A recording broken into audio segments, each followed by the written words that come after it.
We are diving into the Sherman Antitrust Act violations for the National Real Estate Exam. This federal law is designed to maintain competition in the marketplace, and you will see it tested through specific scenarios involving price fixing, group boycotting, market allocation, and tie-in arrangements. Price fixing is perhaps the most common violation you will encounter on the exam.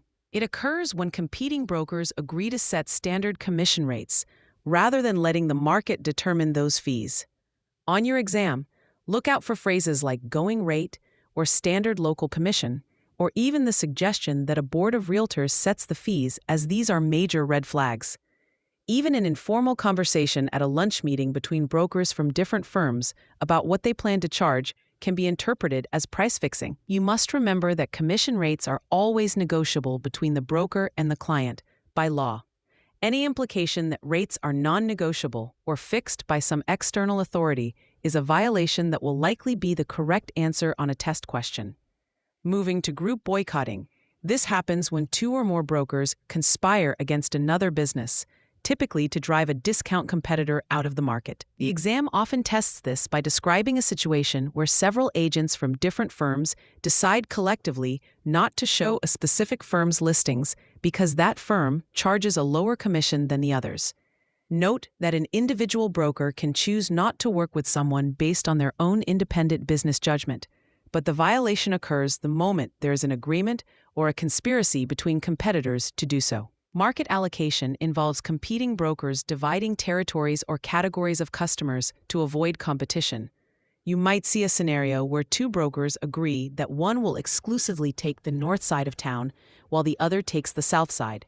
This is illegal because it eliminates competition and limits the choices available to consumers in those specific geographic areas. It does not matter if the brokers think they are being efficient by staying in their own neighborhoods.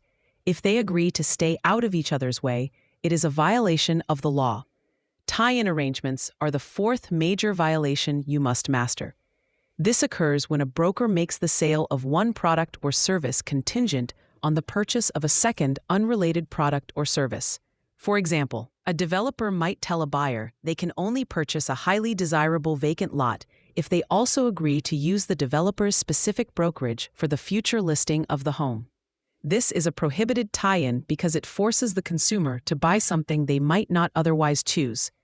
To remember these four violations, use the mnemonic phrase, "People make great teams," where the first letters stand for price fixing, market allocation, group boycotting, and tie-in arrangements. The penalties for these violations are severe and frequently appear on the test. Individuals can be fined up to $1 million and may face up to 10 years in prison. Corporations can be fined up to $100 million. Most importantly for your exam, a civil suit can result in triple damages, also known as treble damages, where the victim is awarded 3 times the amount of the actual loss plus attorney fees. Examiners love to use the term treble damages to see if you understand the weight of the penalty. When you are reading exam questions, focus on whether there is an agreement between competitors that restricts trade. If the scenario describes brokers collaborating to limit consumer choice or fix prices, you are looking at an antitrust violation. Avoid the trap of thinking these rules only apply to large corporations because they apply to every licensed real estate professional. If you see a question where a broker says commissions are set by the local MLS, that is an immediate violation of the Sherman Act. This is a core concept that requires you to identify the specific behavior and the associated penalty of treble damages. To pass the test, always look for the word agreement and the absence of individual choice.